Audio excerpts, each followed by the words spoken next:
Hello बच्चों, स्वागत है आपका अपने YouTube channel the key of mathematics classes में। बच्चों, आज के वीडियो में हम लोग देखेंगे कि मैट्रिक्स का रिप्रेजेंटेशन क्या होता है, अर्थात मैट्रिक्स को हम लोग हमेशा किन रूपों में देखते हैं, और साथ ही देखेंगे हम लोग कि मैट्रिक्स के टाइप्स कितने होते हैं, अर्थात मैट्रिक्स कितने प्रकार के होते हैं। तो पहले देखेंगे हम लोग मैट्रिक्स का रिप्रेजेंटेशन, मैट्रिक्स का निरूपण क्या होता है। तो आज का टॉपिक है रिप्रेजेंटेशन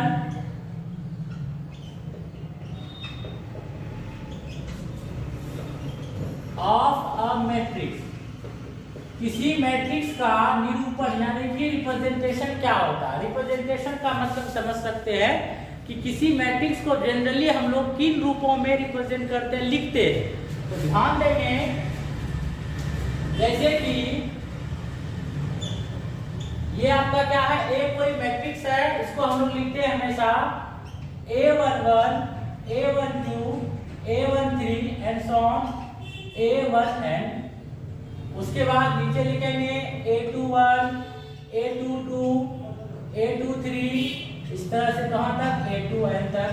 उसके बाद A31, A32, A33, इस तरह से चलेगा A3n तक। उसके बाद A41, A42, A43, इस तरह से कहां तक, A4n तक, है ना। तो यहाँ पे जब आगे की ओर बढ़ेगा रो वाइज तो कहां तक पहुंचेगा, AN1, AN2, AM3। आप देख सकते हैं AM3, इस तरह से AMN तक।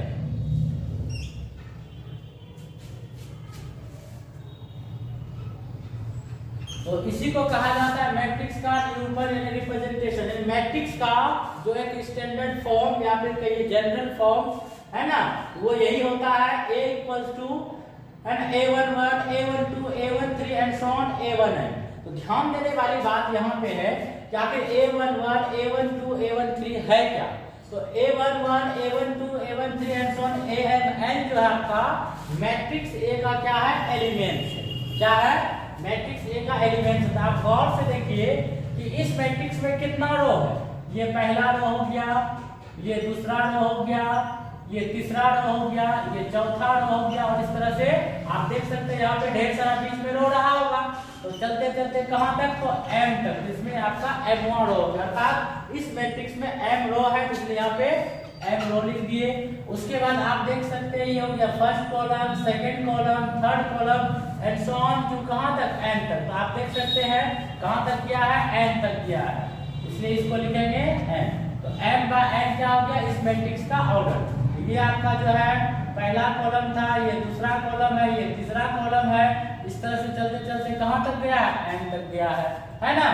तो इस मैट्रिक्स में आपका क्या, M रो है और N कॉलम है। अर्थात M जो है, M किस बात को बता रहा है, तो M बता रहा है आपका नंबर ऑफ रोज को बता रहा है, और N जो है आपका किस बात को बता रहा है, तो N बता रहा है नंबर ऑफ कॉलम्स को बता रहा है ना।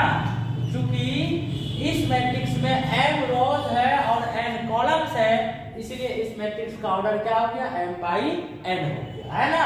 मैट्रिक्स में कितना रो है, M रो है, और कॉलम कितना, N कॉलम है, इसलिए इसका ऑर्डर क्या हो गया, M बाय N हो गया। अब सवाल है कि आखिर A12, A13, ये जो आपका यहाँ पे डिजिट नंबर जो दिख रहा है वो किस बात को बता रहा है। तो ध्यान दीजिएगा, हर एक एलिमेंट के लिए फर्स्ट लेटर जो होगा वो रो की संख्या को बताएगा, और सेकंड वाला जो नंबर है वो कॉलम्स की संख्या को बता रहा है, और दोनों नंबर मिल करके उस एलिमेंट के पोजीशन को बताएगा। जैसे देखिए यहाँ पे A11 के बारे में देखिए,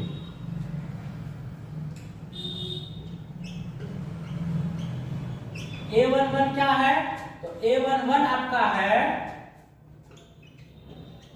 एलिमेंट ऑफ फर्स्ट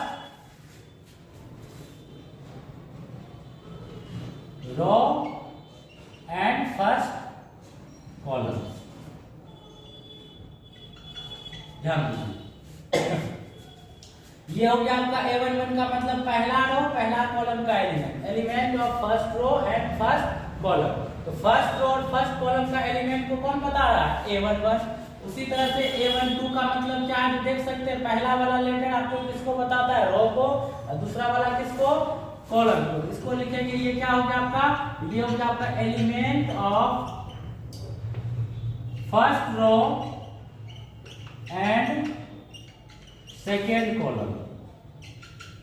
उसी तरह से यदि हम लोग इसमें बात करें A32 का, तो A32 का मतलब क्या है? तो A32 है आपका एलिमेंट ऑफ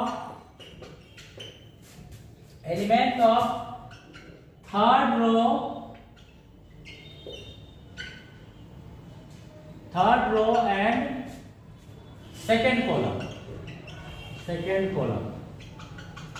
जहां पर भी देख रहे पहला जो लेटर, पहला जो नंबर है वो रो की संख्या और सेकेंड वाला कॉलम की संख्या बता रहा है। यहाँ पर ऑर्डर लिखने के क्रम में भी बताए थे, जब भी मैट्रिक्स का ऑर्डर लिखते हैं तो पहले रो की संख्या लिखते हैं, उसके बाद कॉलम की संख्या लिखते हैं। इसी तरह से चलते चलते सपोज कीजिए यहाँ आ गए, आखिर AM2 क्या है? यदि कोई पूछे कि AM2 क्या है, तो AM2 बोल रहा है कि मैं मैट्रिक्स A का mth रो यानी m1 रो और दूसरा कॉलम का एलिमेंट है ना। तो AM2 का मतलब हो गया कि AM2 जो है मैट्रिक्स A का m1 रो और दूसरा कॉलम का क्या है? एलिमेंट है। तो AM2 क्या है आपका? तो element of mth row and second column. ठीक है। उसी तरह से फाइनली जैसे AMN है, ये हो गया आपका element of mth row and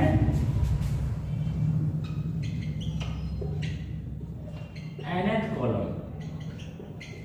ठीक है। तो आपका AMN क्या हो गया? तो m1 रो और n1 कॉलम का क्या हो गया? आपका एलिमेंट हो गया। हम क्या बोले? मैट्रिक्स को कैपिटल लेटर से डिनोट करते हैं, पिछले वीडियो में हम लोग देख चुके हैं। उसके बाद इस मैट्रिक्स में जितने भी यहाँ पे एलिमेंट्स, जितने भी नंबर्स है उसको कैपिटल ब्रैकेट से इनक्लोज किया हुआ है ना। और इस मैट्रिक्स में कितना रो है, तो रो हम लोग कैसे काउंट करते हैं? तो देखिए पहला लेटर रो को बता रहा है, तो 1 2 3 4 एंड सो ऑन तक, अर्थात इस मैट्रिक्स में कितना m रो है। उसके कॉलम सेकंड लेटर बताता है, तो 1 2 3 कहां तक? n तक। इस मैट्रिक्स में कितना? तो n कॉलम है। तो चूंकि m रो और n कॉलम है, तो इसलिए इस मैट्रिक्स का ऑर्डर हो गया m/n हो गया। ठीक है।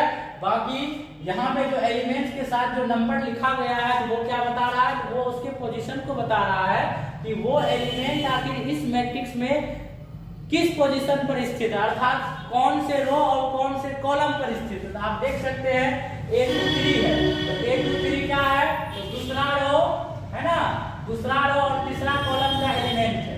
उसके बाद यदि A41 को पूछे कि A41 क्या है, तो A41 आप देख सकते हैं पहला, दूसरा, तीसरा, चौथा। तो चौथा रो और पहला कॉलम का एलिमेंट है। यहाँ पर लिखा हुआ है 4 बता रहा है रो को और 1 बता रहा है कॉलम को। तो चौथा रो और पहला कॉलम का एलिमेंट है। बार बार बोल रहे हैं कि कोई भी मैट्रिक्स यदि मैट्रिक्स का एलिमेंट AMN लिखा है, तो इसका मतलब M बता रहा है रो को और N बता रहा है किसको? कॉलम को, है ना। तो M बता रहा है रो को और N बता रहा है कॉलम को, इसलिए ये जो एलिमेंट AMN है, तो इस मैट्रिक्स में m1 रो और n1 कॉलम पर क्या है? स्थित है ना। ठीक इसी प्रकार से जैसे A43 के बारे में पूछे क्या है, तो बोलेंगे A43 जो आपका मैट्रिक्स A का चौथा रो और तीसरा कॉलम का एलिमेंट है। तो बार बार बोल रहे हैं A से हम लोग किसको? तो A से मैट्रिक्स A के एलिमेंट को सूचित किए हैं, और जो उसके साथ जो नंबर लिखा गया है, वो नंबर क्या कर रहा है? तो उस एलिमेंट के मैट्रिक्स के पोजीशन को बता रहा है कि वह किस रो और किस कॉलम में स्थित है। तो इतनी सी बात थी रिप्रेजेंटेशन ऑफ अ मैट्रिक्स में। और एक चीज देख सकते हैं, ये जो इतना बड़ा सा साइज में जो आपको मैट्रिक्स रिप्रेजेंट किया गया है, इसी चीज को हम लोग शॉर्ट फॉर्म में लिखते हैं। तो आप देख सकते हैं in short form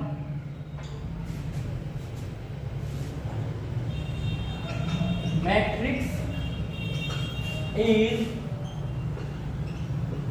represented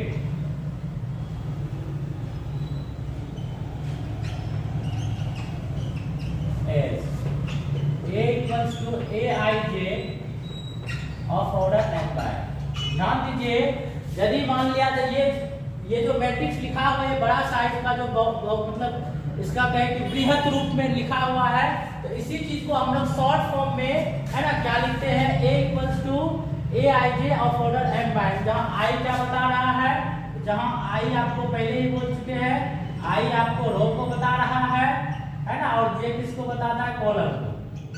J बताता है किसको, आपको कॉलम को। और I का मान देख सकते हैं कहां तक गया है, m तक, और J का मान कहां तक गया, n तक, है ना। तो यहाँ I का मान 1 2 3 4 कहां तक, m तक,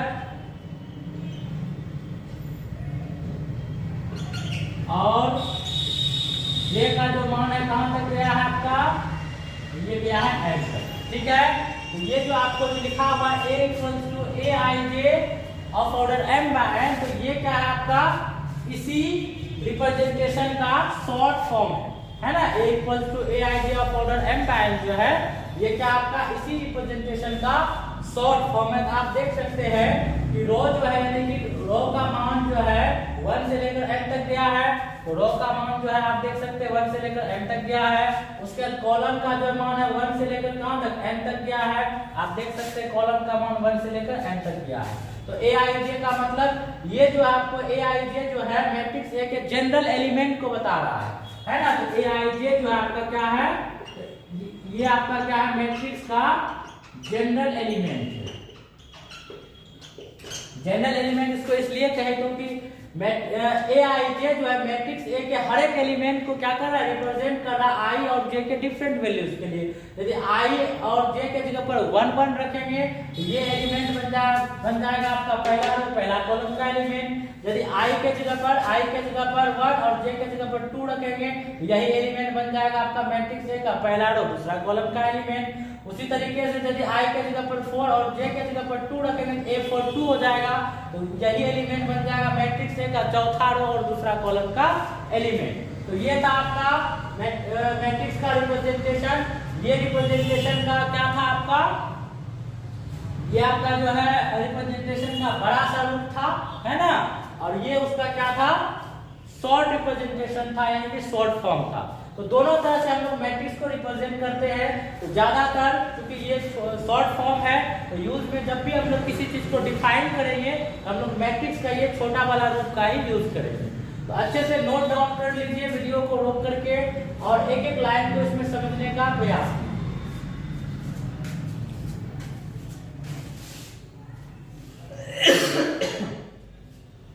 देखते हैं इसमें आगे कुछ क्वेश्चन डिस्कस करते हैं।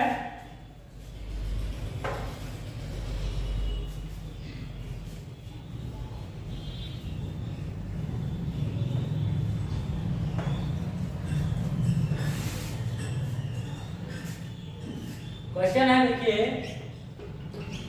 इफ A इक्वल्स टू 4 3 2 1 6 0 8 5 -7 2 6 -4,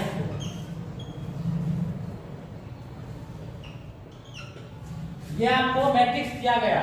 इस मैट्रिक्स से रिलेटेड कुछ यहाँ पे क्वेश्चन आपको दिया गया है, देखिए। देन फाइंड, जब फाइंड करना आपको 1 नंबर पे ऑर्डर बताना है इस मैट्रिक्स का क्या होगा, ऑर्डर 2 नंबर पे टोटल नंबर ऑफ एलिमेंट्स बताना है, कितना है 3 नंबर पे। एकदम स्टार्टिंग से एकदम 0 लेवल से मैट्रिक्स चल रहा है। आप लोग अच्छे से रेगुलर बेसिस पर वीडियो देख करके मैट्रिक्स को समझ सकते हैं और आगे भी जितने भी चैप्टर्स हैं उसके लिए भी वीडियो इसी प्रकार से डाली जाएगी। आप लोग चैनल को सब्सक्राइब कर ले और अपने फ्रेंड्स में भी शेयर कर दे ताकि आपके साथ साथ वो भी वीडियो का फायदा ले सके। 3 नंबर क्वेश्चन इसी में देखेंगे। कहता है कि A11 क्या होगा, उसके बाद A21 क्या होगा, उसके बाद A31 क्या होगा, A34 क्या होगा, A22 क्या होगा, उसके बाद A31 क्या होगा, A33 क्या होगा। ये तो आपका टोटल इसमें 3 क्वेश्चन है। तो ध्यान दीजिए, आपको पहले बताना है कि इस मैट्रिक्स का ऑर्डर क्या होता है। आप देख सकते हैं इसमें 1 2 3 रो है, 3 रो है और देखिए 1 2 3 4 कॉलम है, इसलिए इस मैट्रिक्स का ऑर्डर हो गया 3/4।